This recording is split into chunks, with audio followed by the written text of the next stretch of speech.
자, 우리는 지난 시간에 믿음의 실체에 대해서 나눴잖아요.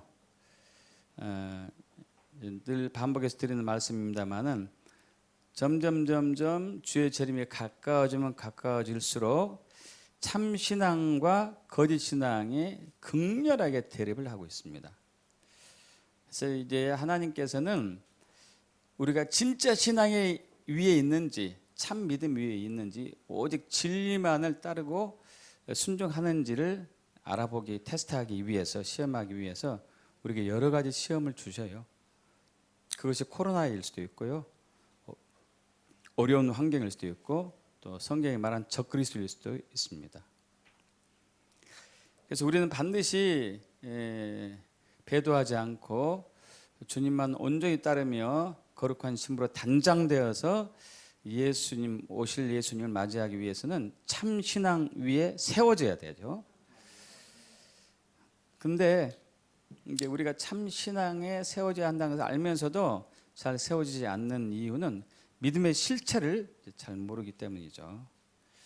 그래서 지난 시간에 했던 것을 잠깐 이제 나눠보자면은 참 믿음은 어떤 사실에 근거를 두는 게 아니고 인격체신 하나님께 두는 거라고 나눴어요. 그게 무슨 얘기냐면은 여러분, 하나님은 한 분이신 믿습니까? 아멘. 하나님은 거룩하신 분이신 믿습니까? 아멘. 하나님은 능력의 하나님이신 믿습니까? 아멘. 하나님께서는 우리의 모든 필요를 다 채우신 분이신 믿습니까? 아멘. 한다고 해도 그냥 이것이 성경이 말한 믿음이라고 온전하게 볼 수는 없다는 얘기죠. 왜냐하면 귀신도 그건 사실 다 알고 있기 때문에. 그렇다고 귀신이 구원받는 건 아닌 것처럼. 그래서 믿음은 우리가 알고 있는 어떤 사실에 근거하는 게 아니고 하나님, 인격자신 하나님을 신뢰하느냐 신뢰하지 않느냐 이거예요. 우리는 성경을 읽다가 은혜 받고 감동 받을 수 있어요. 여러분, 설교 듣다가 은혜 받고 감동 받을 수 있어요. 어떤 사실, 어떤 몰랐던 사실을 알았기 때문에. 이건 중요하죠. 믿음이 자라는 데 있어서 중요하긴 하지만 그 자체가 믿음은 아니에요.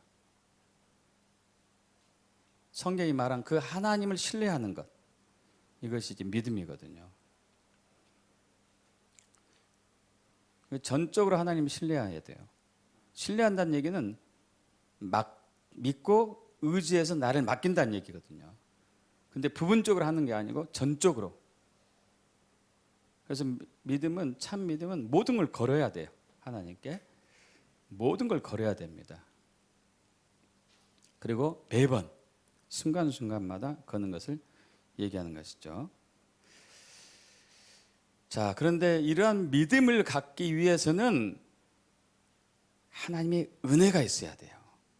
이게 우리에게 정말 놀라운 복음입니다. 하나님의 은혜가 있어야지만이 이 믿음을 가질 수가 있어요. 우리 지난 시간에도 나눴었는데 1517년 500년 전 마틴 루터가 종교개혁을 일으킬 때 세 가지 기치를 들고 나왔다고 그랬죠. 오직 믿음, 오직 은혜, 오직 말씀. 자, 그래서 오늘 오직 은혜에 대해서 나눌 텐데요. 여러분, 우리의 신앙이 온전해지는 데 있어서 믿음이 진짜 믿음이 되는 데 있어서 여러 가지 많은 걸림돌이 있는데 그 중에 하나가 은혜에 대한 오해가 있고 은혜에 대한 부족한 지식들이 우리의 믿음이 온전해지고 진짜 신앙 되는 것을 이제 가로막고 있습니다. 우리는 은혜에 대한 부족한 이해가 많아요. 그리고 오해도 많고. 여러분, 먼저 말씀드리고 있는 것은 모든 것, 우리의 삶과 사역과 신앙의 믿음의 모든 것은 은혜로만 가능합니다. 오직 하나님의 은혜로만 가능해요. 첫째, 구원은 오직 하나님의 은혜로만 가능해요. 에베소 2장 5절 그리고 8절 합동합니다. 허물로 죽은 우리를 그리스도와 함께 살리셨고 너희는 은혜로 구원을 받은 것이라. 너희는 그 은혜에 의하여 믿음으로 말미암아 구원을 받았으니 이것은 너희에게서 난 것이 아니요 하나님의 선물이다. 구원은 하나님의 은혜예요. 하나님의 은혜죠. 하나님의 은혜. 그래서 세상 종교에 구원이 있을 수가 없어요. 왜? 세상 종교는 자기에게서 났어요. 사람에게서 난 것이기 때문에 그래요. 그러나 기독교에서 구원은 하나님으로부터 나온 거예요. 할렐루야. 은혜로 온 것이죠. 은혜로. 구원은 전적인 하나님의 은혜입니다. 또 그리고 의롭게 되는 것 역시 하나님의 은혜예요. 로마서 3장 24절, 갈라디아서 2장 21절 합독합니다. 그래서 예수 안에는 성령으로 말미암아 하나님의 은혜로 값없이 의롭다 하심을 얻은 자 되었느니라. 내가 하나님의 은혜를 패하지 아니하노니 만일 의롭게 되는 것이 율법으로 말미암았으면 그리스도께서 헛되이 죽으셨느니라. 여러분, 우리는 의롭게 되는 것은, 죄인에서 의인이 되는 것은 오직 하나님의 은혜예요. 죄인에서 의인이 되는 것 오직 하나님의 은혜입니다. 근데 세상 종교는 다르다니까요. 세상 종교는 내가 얼마나 선을 행하고 얼마나 착한 일을 하고 얼마나 도를 많이 닦고 얼마나 깨달았느냐에 따라서 의인이 되려고 해요. 그래서 갈라디아서 2장 21절이 그거예요. 내가 하나님의 은혜를 패하지 아니하노니 만일 의롭게 되는 것이 율법으로 말미암았다. 이 얘기는 뭐냐면 행위로, 내 행위로 내가 의롭게 되었다면은 예수님께서 왜 돌아가셨겠느냐 이 얘기겠죠. 그래서 우리가 평생을 기도해도, 평생을 금식해도, 평생을 선한 일을 해도 의롭게 되지 않습니다. 우리 행위로는요. 하나님만 우리를 의롭게 할 수 있어요. 자, 또 우리를 향한 부르심, 소명이죠. 소명. 여러분, 모든 사람들은 각 개인들마다 부르심이 있어요. 소명이 있습니다. 소명. 그걸 알게 되길 축복합니다. 소명을 깨달아야 돼요. 소명을.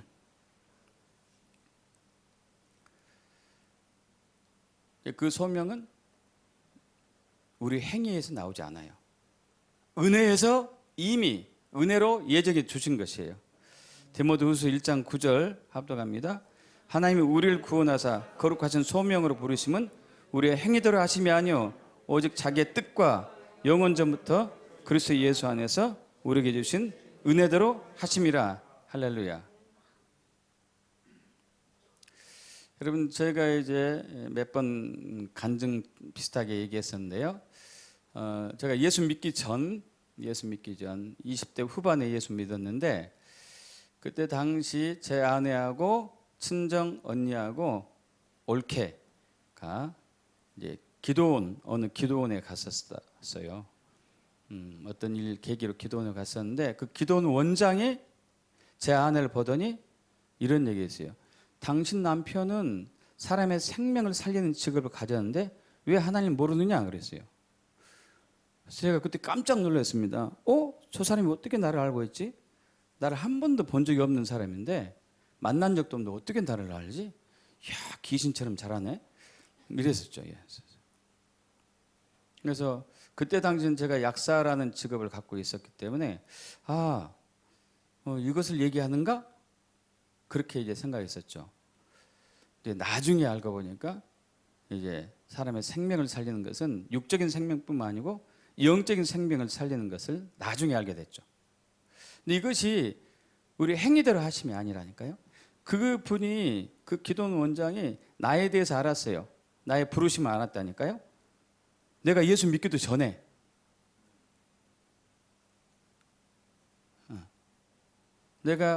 제가 이제 군에 약대 졸업하고 군에 제대해서 이제 근무약사 생활 끝나고 갓 약국을 시작할 무렵에 이미 나에 대해서 알았어요. 그 전부터 알았겠죠. 왜냐하면은 영혼 전에 예수 안에서 우리에게 주신 은혜대로 우리를 불렀기 때문에, 우리에게 소명을 주셨기 때문에, 이 부르심 은혜로만 가능한 거죠. 주님의 일, 사역을 하는 것도 마찬가지예요. 에베소 3장 7절에서 8절, 그리고 로마서 15장 16절, 고린도서 1장 12절 합독해 볼게요. 이 복음을 위하여 그의 능력이 역사하시는 대로 내게 주신 하나님의 은혜의 선물을 따라 내가 일꾼이 되었노라. 이 모든 성도 중에 지극히 작은 자보다 더 작은 나에게 그 은혜를 주신 것은 측량할 수 없는 그리스도의 풍성함을 이방인에게 전하시고. 여기까지 먼저요. 자, 사도 바울이 복음을 전하게 된, 주의 일을 하게 된 것은 전적인 주님의 은혜입니다. 사도 바울은 예수 믿기 전에 예수 믿는 자들 핍박하러 다녔잖아요. 죽이러 다녔어요. 붙잡으러 다녔고, 예수 믿지 못하게. 그러나 예수 믿고 난 이후에는 예수를 증거하러 다녔죠. 근데 이것이 은혜였어요. 그리고 로마서 15장 16절, 이 은혜는 곧 나로 이방인을 위하여 그리스도 예수의 일꾼이 되어 하나님의 복음의 제사장 직분하게 하사. 할렐루야. 이게 은혜로 된 거, 은혜. 고린도서 1장 12절 합독합니다. 우리가 세상에서 특별히 너희에 대하여 하나님의 거룩함과 진실함으로 행하되 육체의 지혜로 하지 아니하고 하나님의 은혜로 행함은 우리 양심이 증언한 바니 이것이 우리의 자랑이라. 자, 무슨 얘기냐면은 사도 바울이 복음을 전할 때 혹은 교회를 세울 때 세상의 지혜로 세상의 방법으로 하지 않았다는 얘기예요. 오직 하나님의 거룩함과 진실함으로 했는데 이게 하나님의 은혜였어요. 이게 그의 능력으로 한 게 아니고, 세상의 방법으로 한 게 아니고, 세상의 지식으로 한 게 아니고, 과거에 경험했던 바리새파로서 했던 관리 운영의 능력이 아니었고 오직 주님의 은혜였어요. 또 뿐만 아니고 교회를 세운 것도 마찬가지입니다. 고린도전서 3장 10절 합독합니다. 내게 주신 하나님의 은혜를 따라 내가 지혜로운 건축자와 같이 터를 닦아둠에 다른 이가 그 위에 세우나. 교회를 세운 데 있어서도, 복음을 세운 데 있어서도 전적인 하나님의 은혜였어요. 저와 여러분이 한 게 아니에요. 제가 이제 2002년도에 교회를 개척하고 2006년도에 첫 번째 교회를, 2002년 첫 번째 교회 개척하고 2006년도에 교회를 사임했습니다. 첫 번째 교회를. 그 이유가 선교사로 파송받기 위해서 그랬어요. 선교에 대한 부담을 주셔가지고. 그래서 선교 훈련을 이렇게 딱 받는데, 그때는 당시는 감리교단에 속해 있었잖아요. 그래서 그때 몇백 명이 선교 훈련을 받았습니다. 여러분, 선교사로 파송된다는 것은 국내에서 목회하는 것보다 더 사실 힘들어요. 다른 나라에서 복음을 전하는 것이기 때문에. 여러분, 국내도 교회 개척하기 힘들잖아요. 다른 나라는 얼마나 더 힘들겠어요. 그래서 모든 걸 걸고 이제 선교사 파송을 가는 거죠. 하는 거죠. 훈련을 받는데 그때 아직도 기억나요. 그 한 강사분이 오셨어요. 그 강사분이 말씀을 전하는 시간인데 무슨 말씀을 전하냐면요. 제가 여기 이제 오기 전에 이 귀한 일꾼들, 주의 종들을 위해서 내가 무슨 말씀을 전해야 되겠습니까? 이들이 모든 걸 걸고 열방에 가서 죽음을 무릅쓰고 복음을 전하러 갑니다. 무슨 말씀을 전해야 되겠습니까? 그랬더니 주님이, 야, 이들 중에는 내가 선교사를 부르지도 않았는데 지들이 보내가지고 선교사를 가는 사람들이 있다? 그들 보고 제발 가지 말라고 그래라. 결국 웃는 얘기가 아니고 제가 그랬어요. 제가 꼭 선교사를 부를 것 같은 뭔가 있을 것 같더라고요. 근데 그게 아니었고 열방 선교회 대표를 나중에 이제 맡기셨어요. 이게 선교사 파송하는 쪽으로 주님이 이제 한 것이었죠. 현지로 가는 것이 아니었고. 그래서 여러분, 우리가 이것도 은혜로만 가능해요. 은혜로만. 또 사도 바울이 이 고백합니다. 나의 나된 것, 나의 나된 것. 오직 은혜로만 가능하다는 얘기예요. 고린도전서 15장 10절 합독합니다. 그러나 내가 나된 것은 하나님의 은혜로 된 것이니 내게 주신 그의 은혜가 헛되지 아니하며 내가 모든 사도보다 더 많이 수고하였으나 내가 한 것이 아니오 오직 나와 함께 하신 하나님의 은혜로다. 여러분, 현재 여러분의 모습은 전부 하나님의 은혜로 이루어진 거예요. 우리 힘으로 능으로 되지 않습니다. 저는 예수를 몰랐을 때는 내 힘으로 내 능력으로 모든 것이 될 줄 알았어요. 어림도 없었죠. 하나님의 전적인 은혜예요. 그래서 다시 정리해 보면은 여러분 구원 그리고 의롭게 되는 것, 또 소명 부르심, 또 주의 일꾼, 또 우리가 되는 것, 또 복음을 증거하는 것, 그 모든 삶의 삶까지 전부 그것을 감당할 수 있었던 것은 하나님의 은혜였던 것이죠. 자, 그래서 우리는 여기에 대해서 은혜된 것을 좀 이제 어느 정도 안다고 생각하고 있어요. 자, 그렇다면 은혜가 무엇인가요? 은혜가 뭐냐? 도대체 은혜가 무엇길래 이러한 놀라운 역사를 이루내는가? 아까도 말씀드렸다시피 은혜가 무엇인지, 은혜에 의한 삶이 어떤 것인지 알지 못한다면은 우리는 진짜 믿음을 갖기가 힘든다는 얘기죠. 자, 은혜에 대한 대부분 교인들이 갖고 있는 생각이에요. 일반적인 생각을 나눠보겠습니다. 받을 만한 자격이 없는 자에게 값없이 주신 하나님의 선물로 우리는 받아들여요. 여러분 그러시죠? 이걸 은혜라고 생각해요. 은혜라고. 그러나 아니에요. 이건 부분적으로는 맞는데 온전하지는 않다는 얘기예요. 자, 하나님의 은혜가 하나님의 선물인 것은 맞습니다. 하나님의 은혜가 하나님의 선물인 것은 맞아요. 아무도 하나님의 은혜를 대가를 지불하고 살 수가 없어서 그래요. 은혜는 대가를 지불하고 살 수가 없어요. 그게 은혜죠. 대가를 지불해버리면 은혜가 아니에요. 내가 어떤 사람한테 돈을 받았는데 정말 위기에서 돈을 받았거든요. 근데 거기에 대한 합당한 값을 지불해버렸어요. 그럼 그 은혜가 아니죠. 은혜. 자, 그런데 자, 이제 하나님의 은혜가 하나님의 선물인 것은 분명한데 하나님의 은혜가 선물이다 이것은 아니에요. 이게 좀 여러분 이해하기 좀 쉽지 않아요? 이해하기 쉽지 않아. 만약에 하나님의 은혜가 값없이 주시는 하나님의 선물이라고만 이해를 한다면, 자, 위에서 우리가 살펴본 사도 바울의 말 중에 상당수가 앞뒤가 안 맞아요. 자, 그러나 내가 나 된 것은 하나님의 은혜로 된 것이니 내게 주신 그 은혜가 헛되지 아니하며 내가 모든 사도보다 더 많이 수고하였으나 내가 한 것이 아니오 오직 나 함께 하신 하나님의 은혜로다. 자, 이것. 자, 그렇다면은 사도 바울이 가만히 있어가지고 하나님 일을 했다는 얘기인가요? 아니죠. 엄청난 노력을 했어요. 어마어마한 노력을. 그럼 그 어마어마한 노력은 뭐라는 얘기죠? 뭘까요 도대체?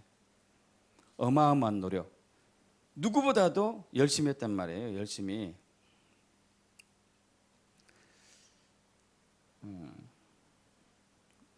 누구보다도 열심히 했는데 사도 바울은 이것을 은혜라고 해요. 은혜. 자, 이것은 무슨 얘기냐면은 그 일을 할 수 있도록 역사하신 것이 주님의 은혜였다는 얘기예요. 그 일을 할 수 있도록 역사하신 것. 그래서 학생들이 공부를 열심히 해요. 여러분, 하나님의 은혜 없으면 불가능해요. 무엇을 하든지, 사업을 하든지, 뭘 하든지 간에 어떤 상황에 있든 간에 거기에서 하나님의 뜻을 이뤄가며 여러분의 삶의 기준이 하나님께 맞춰진 데 있어서는 모든 게 하나님의 은혜거든요. 모든 게.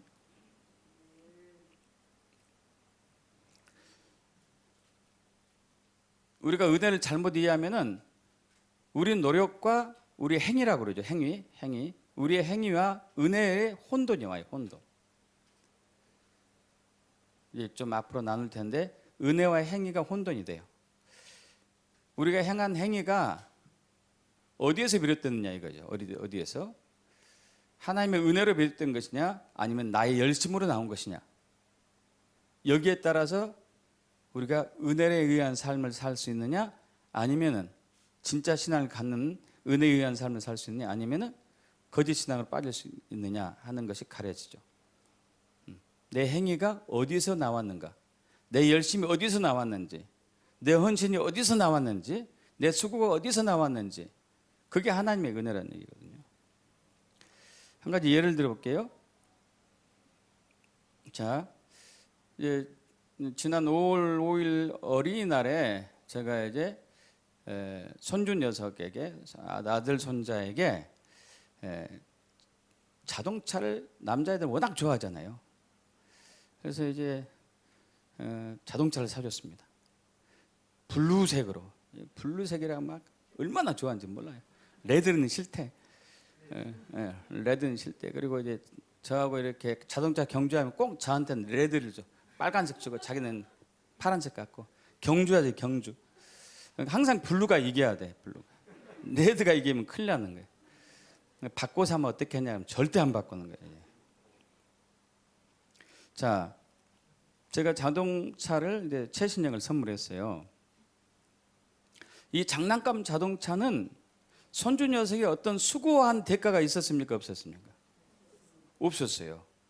제가 다만 그를 사랑해서 그 손주에게 값없이 준 선물이라니까요. 그죠? 그 손주의 값없이 제가 선물로 줬어요. 자, 그러나 이 장난감 자동차가 값없이 주는 선물이 아니에요. 장난감 자동차는 제가 돈을 지불하고 샀어요. 이건 값없이 제가 값을 치렀다는 얘기예요.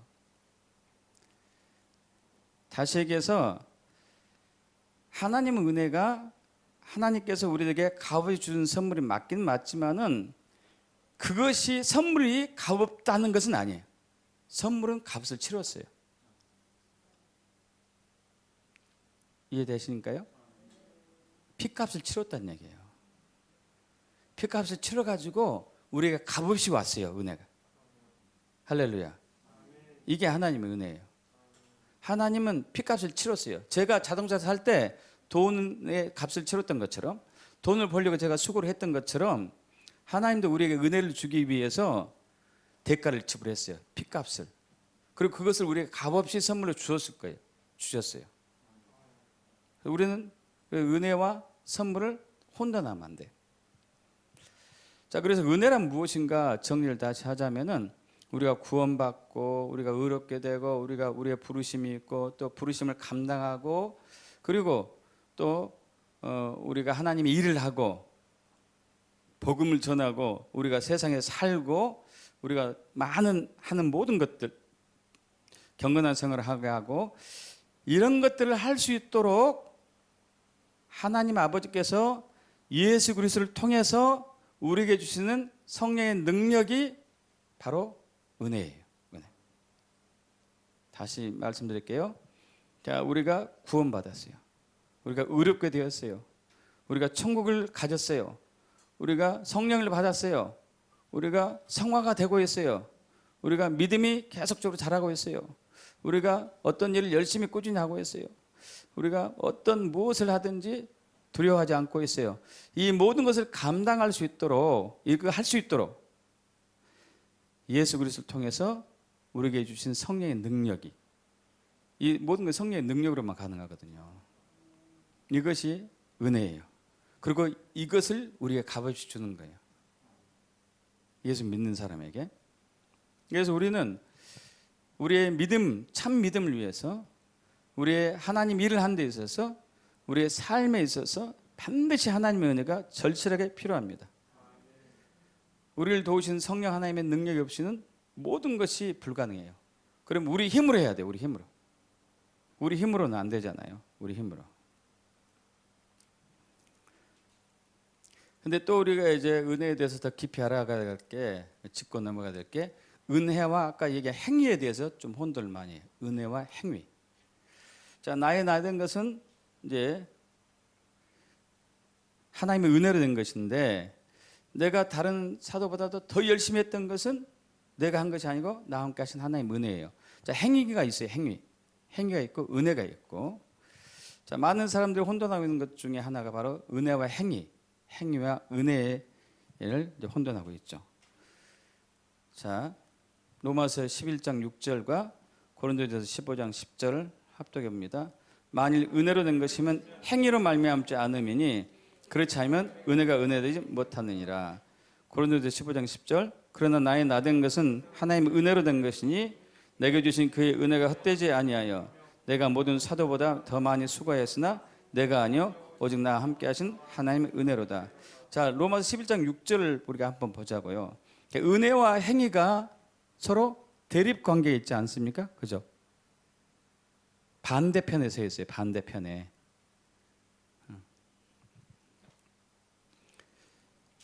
행위는 우리의 노력이죠. 우리의 열심이고. 자, 그런데 고린도서 15장 10절은 또 아니에요. 반대가 아니다는 얘기 아니에요. 그러나 나의 나된 것은 하나님의 은혜로 된 것이니 내게 주신 그 은혜가 헛되지 아니하여 내가 모든 사도보다 더 많이 수고하였으나 내가 아니요 오직 나와 함께 하신 하나님의 은혜로다. 그래서 아까 얘기한 것처럼 자, 사도 바울이 헌신하고 수고했던 것이 하나님의 은혜였다는 것을 지금 강조하고 있습니다.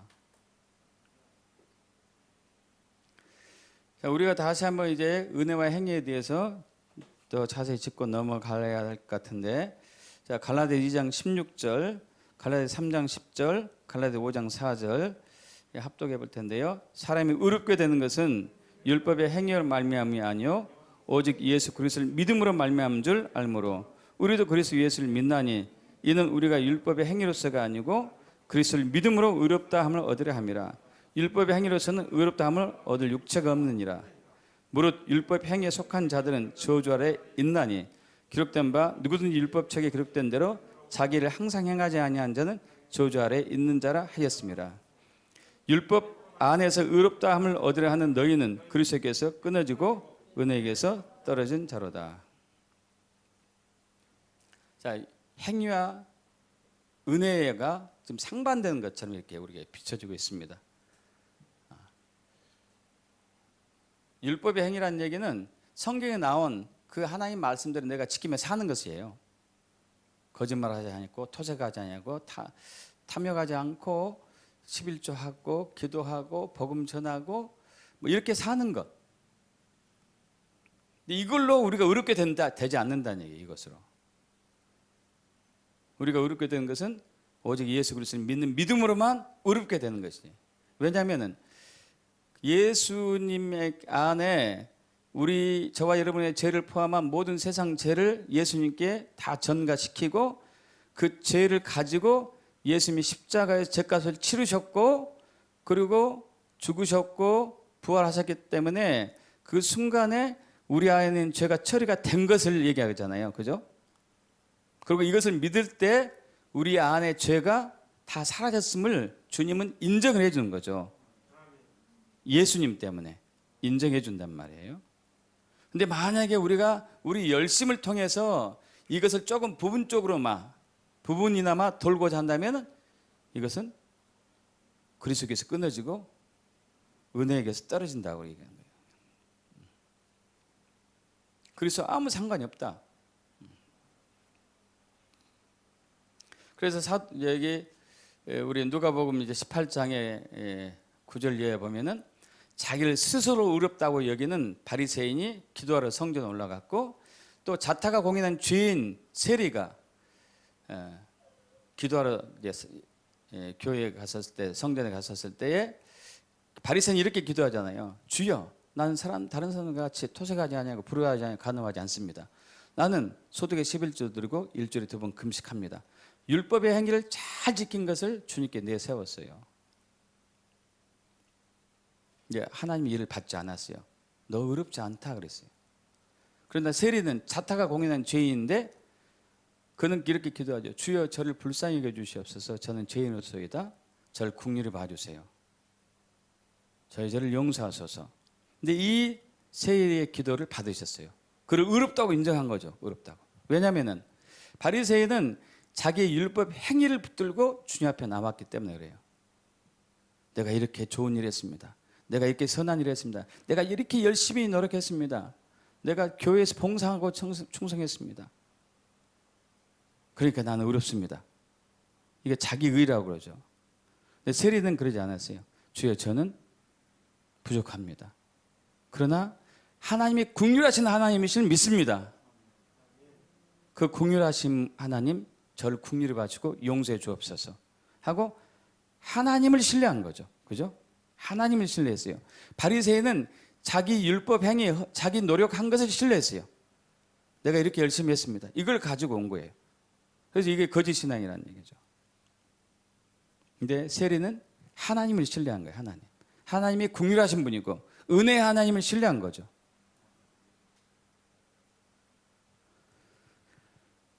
그래서 사도 바울이 이런 고백을 한 거예요. 나의 나된 것은 하나님의 은혜다. 내게 주신 그의 은혜가 헛되지 아니하여서 내가 모든 사도보다 더 많이 수고했는데 내가 아니다. 내가 아니다. 나와 함께 하신 하나님의 은혜로다. 할렐루야. 이 믿음이 있어야 돼요. 이 신앙이 있어야 돼요.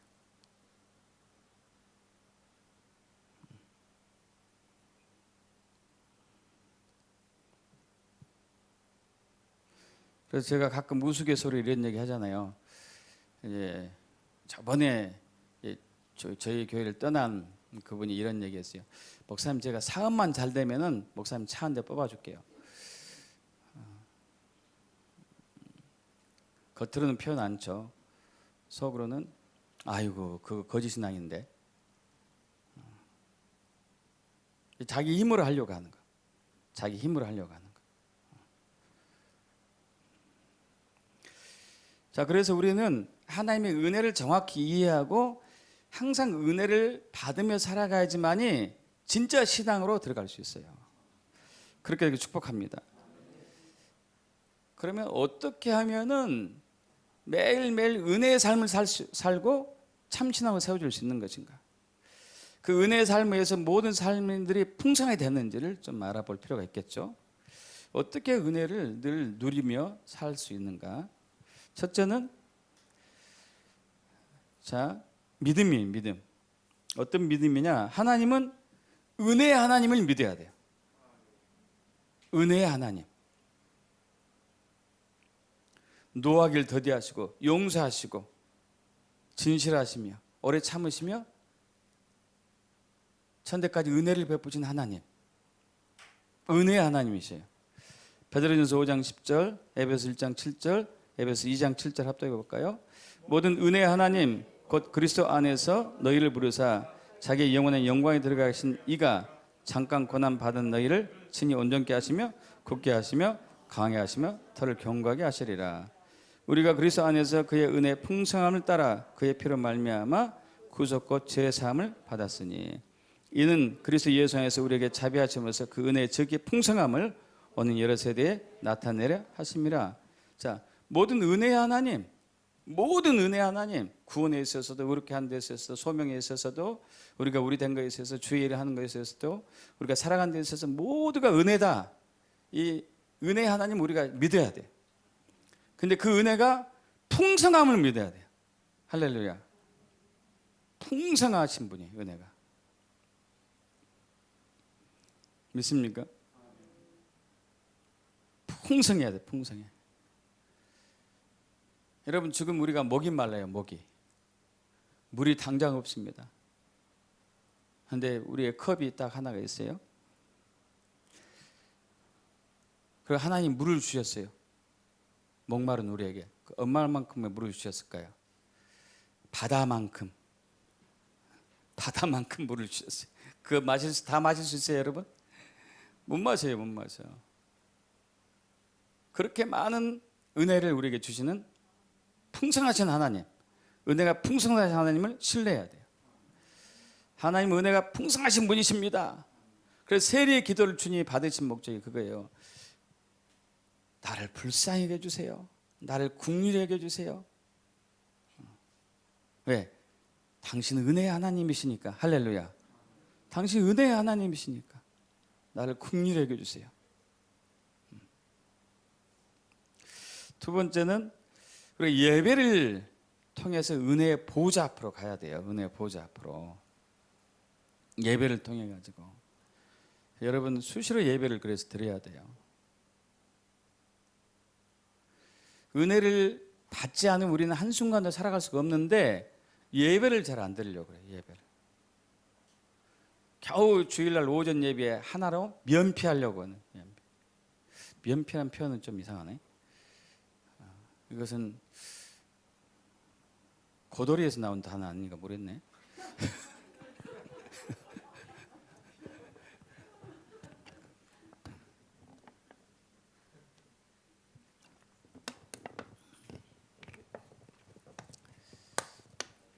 아니죠. 책임을 피하려고 한다는 얘기겠죠.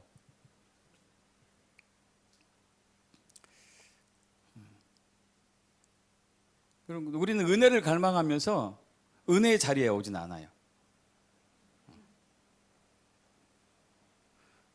그건 저거와 똑같아요. 성공하기 되기를 위하면서 노력을 하나 하지 않는 거. 그죠? 여기 되면 또 이제 여기가 또 이제 헷갈려요. 노력과 행위와 은혜가 또 헷갈리게 돼. 그 노력하는 것도 주님이 은혜가 주시는데 구하는 자에게 주신다니까요. 그래서 헤브리서 4장 16절 합독합니다.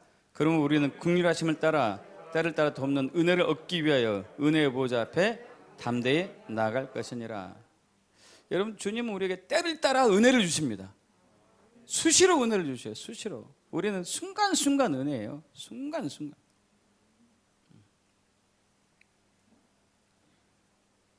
은혜 없이는 불가능하죠. 은혜 없이는. 순간순간이에요. 순간순간.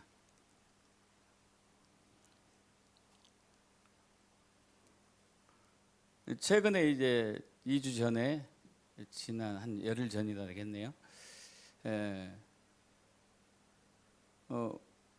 두 분이 치유받으러 새로 오셨어요. 치유받으러.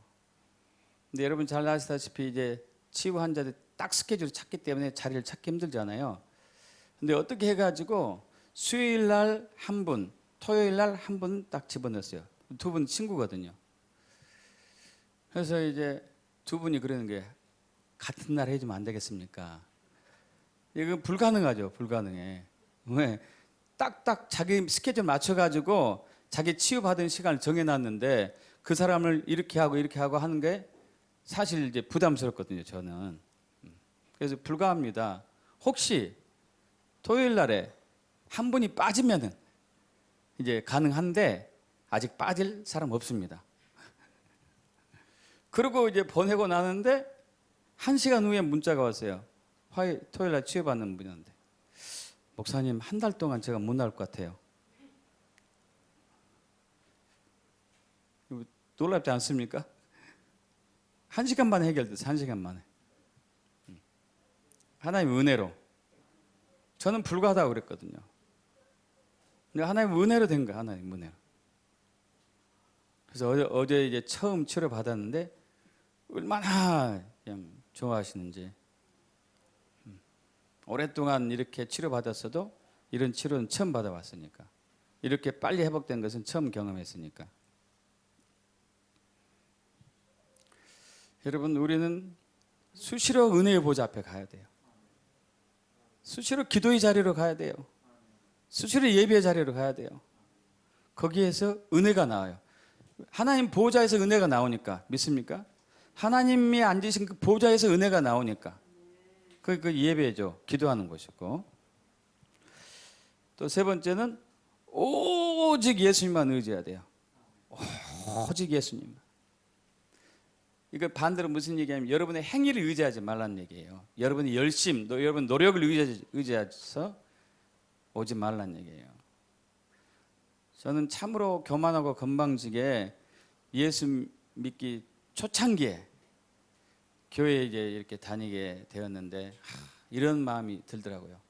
그래, 내가 교회 다니는 것은 내가 그럴 만한 사람이 된 거야. 정말 이제 자격이 된 거예요. 내가 자격이 되니까 교회 다니고 있지. 이런 교만하고 오만한 생각을 가졌다니까요. 은혜를 모르니까. 하나님의 은혜를 모르니까요.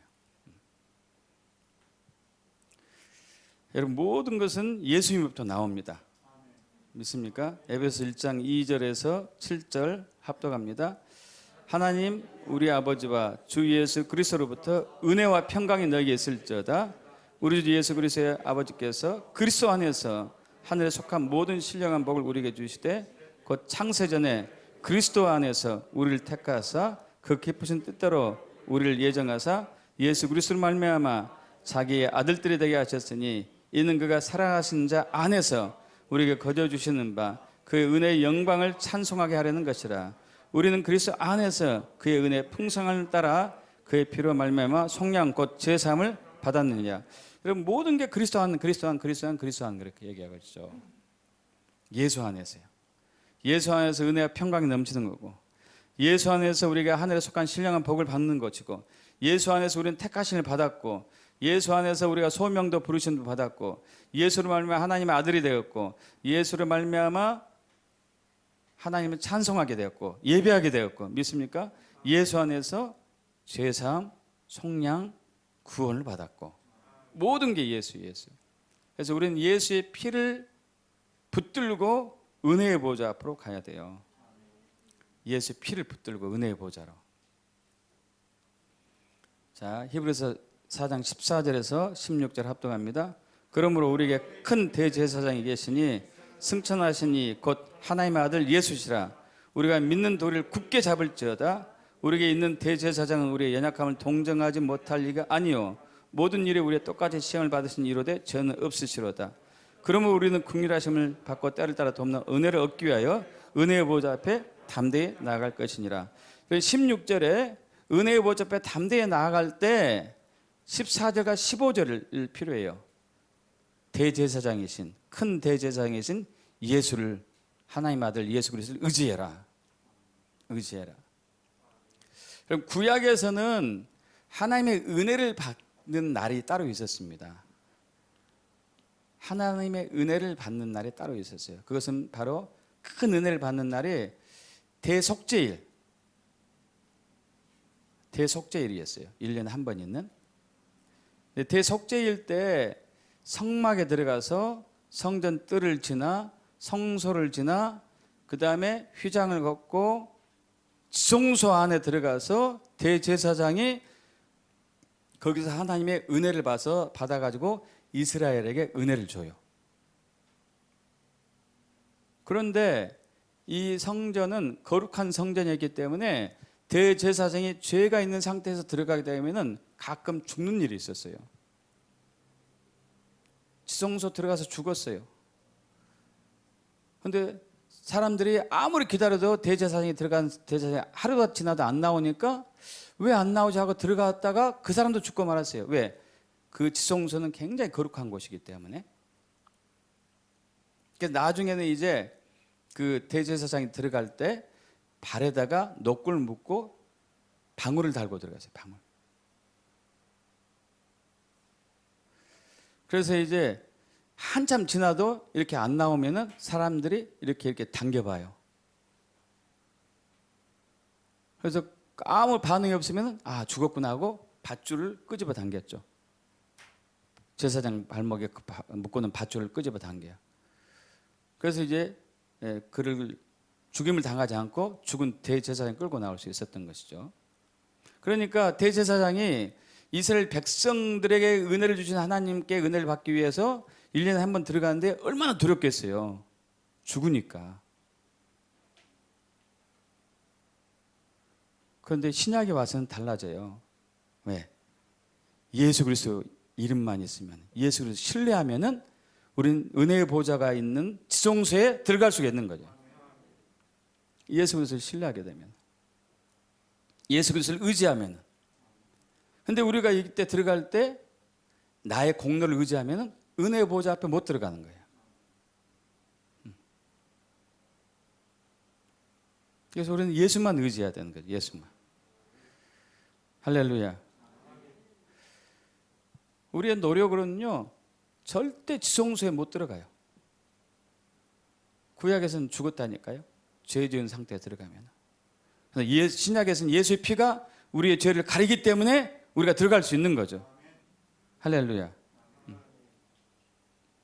마지막으로는 겸손함으로 가야 돼요. 겸손함으로. 우리 합독합니다. 베드로전서 5장 5절과 야고보 4장 6절. 젊은 자들아 이와 같이 장로들에게 순복하고 다 서로 겸손을 허리를 동이라. 하나님이 교만한 자를 대적하시되 겸손한 자들에게 은혜를 주시느니라. 그러나 더욱 큰 은혜를 주시나니 그rum을 일렀을 때 하나님이 교만한 자를 물리치시고 겸손한 자에게 은혜를 주신다 하였느니라. 아멘.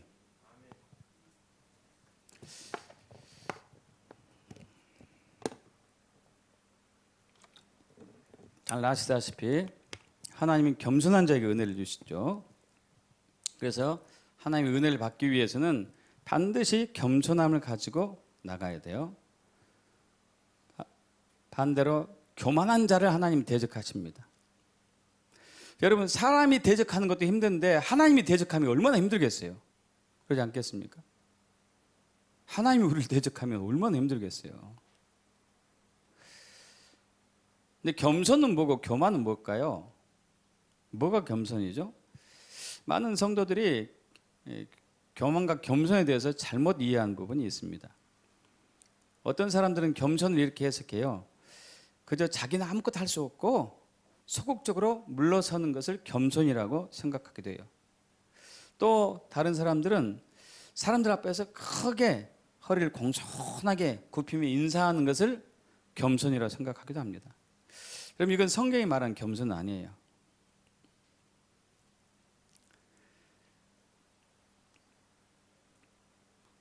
하나님께서 자기에게 주신 능력이나 직분 혹은 하나님의 은혜를 부인하는 결과예요.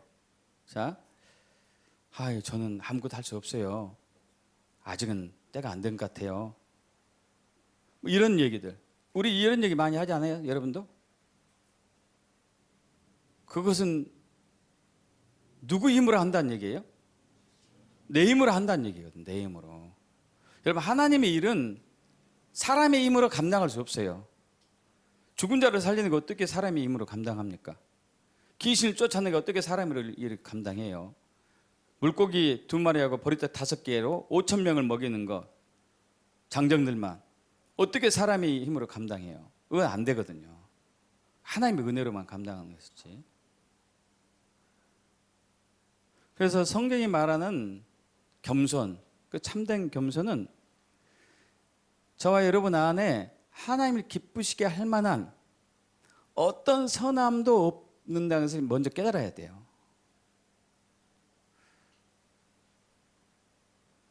우리는 특히 열심파들한테 그게 잘 나타나는데, 가끔 나타나는데, 나는 하나님 기쁘시게 할 수 있는 선함이 내 속에 있다고 착각을 가끔 해요. 여러분, 우리 안에는 하나님을 기쁘시게 할 만한 어떤 선함도 원래 없어요. 의인 없나요? 하나도 없다고 했기 때문에. 만일 우리 속에 귀한 것들이 있다면 다 그것은 하나님의 은혜로 주신 것들 뿐이에요. 믿습니까? 그래서 이러한 참된 겸손을 한 태도를 가질 때에 비로소 우리 열심을 내려놓고 우리 행위를 내려놓고 우리는 열심히 해야 돼요. 우리 충성해야 됩니다.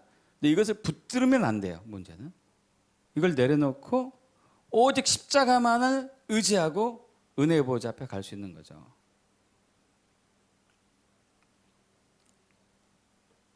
그래서 여러분, 제가 그런 말 가끔 드리잖아요.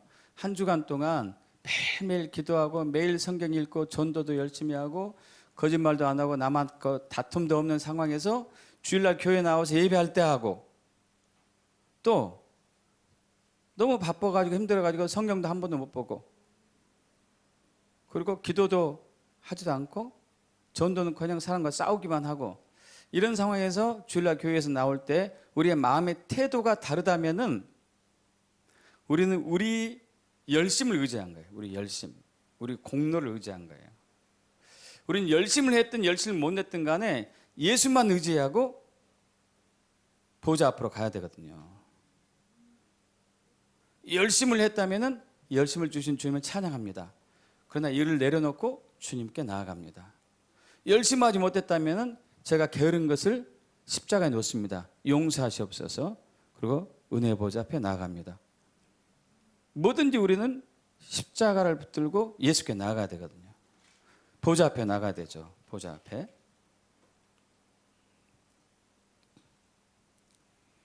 여러분, 교만은 하나님 없이 내가 뭔가를 할 수 있다고 하는 거예요. 교만.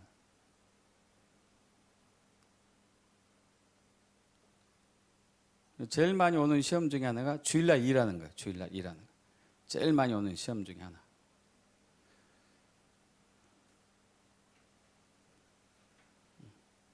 안식일날을 쉬라고 그랬는데 일을 하는 거죠. 왜? 안식일날, 주일날 바쁘니까. 사람 손님들이 제일 많으니까. 자기 힘으로 뭔가를 하겠다는, 이게 교만이거든요. 자기 힘으로 뭔가 하겠다는 거. 하나님 의지 않고 자기 힘으로 뭔가를 하겠다는 것이 교만이거든요. 그래서 우리는 겸손한 사람은 그래서 항상 기도할 수밖에 없습니다. 왜? 자기 힘으로 안 된 걸 아니까 기도하는 거예요. 기도. 주일날 일하지 않는 것도 기도하는 거예요. 기도. 주님, 이게 유혹이 막 와가지고 제가 주일날 가게 문을 열고 싶은데 어떻게 해야 됩니까? 주님은 뭔지 아는데 주의 은혜를 주시옵소서.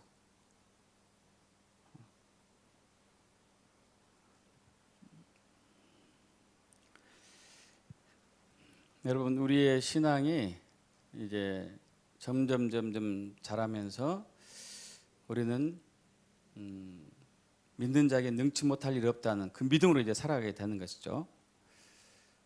그것은 이제 오직 은혜로만 가능합니다. 오직 은혜로만. 여러분, 그런데 그 은혜는 우리가 알고 있는 개념과 성경이 말하는 은혜는 달라요. 값없이 주시는 하나님의 선물, 이 은혜다고만 이해하면 안 된다는 얘기죠. 하나님은 우리에게 선물을 주기 위해서 선물을 은혜로 주기 위해서 선물에 대한 값을 치르셨어요. 값을 치렀어요. 핏값을 치른 것이죠. 그것을 우리에게 값없이 주신 거예요. 어마어마한 핏값을 치르시고. 왜? 우리가 그걸 감당할 수 없기 때문에, 우리가 그것을 치를 수 없기 때문에. 믿습니까, 여러분? 우리가 그걸 치를 수가 없어요. 우리는 우리의 죄값을 우리의 죽음으로만 치를 수 있거든요. 근데 하나님이 성자 예수 그리스도를 통해서 죄값을 치르셨어요. 그리고 이것을 우리에게 은혜로, 선물로 주신 것이죠. 할렐루야. 그래서 우리는 이제 구원에 있어서도, 우리가 의롭게 되는 데 있어서도, 또 소명을 감당함에 있어서도, 하나님 일을 하는 데 있어서도, 그리고 우리가 되는 것, 성화되는 것, 성령 받는 것, 경건하게 사는 것, 열심을 내서 사는 것, 모든 게 하나님의 은혜로만 가능해요. 이 은혜는 믿는 자에게 주시죠. 하나님이 은혜가 풍성하신 분이심을 계속 믿고 은혜의 보좌 앞에 기도로 예배로 나가서 그 은혜의 보좌에 계신 하나님 만날 때 부어주죠. 중요한 것은 이때 이제 자기 열심, 자기 노력을 의지하는 게 아니고 오직 십자가만, 예수만 의지해야 되죠. 그런 사람은 겸손함으로 나가죠. 겸손함으로. 그래서 우리는 모든 삶의 얘기에서 은혜의 삶을 살 수 있습니다. 은혜의 삶. 그렇게 되게 축복합니다. 아멘. 다 같이 일어서실까요?